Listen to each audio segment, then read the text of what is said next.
પગે લાગો આશીર્વાદ અન્નાને મળવાનો જરૂરી નથી કે પગ પડીને તમે આશીર્વાદ દેવાના અન્નાના આશીર્વાદ મળવાનો બોલો કાલ રાત્રિ માની જય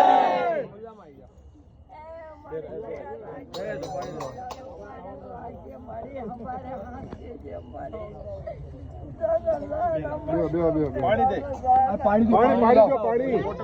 પંખો લઈને આવો ને પંખો પડ્યો છે પંખો લઈને આવો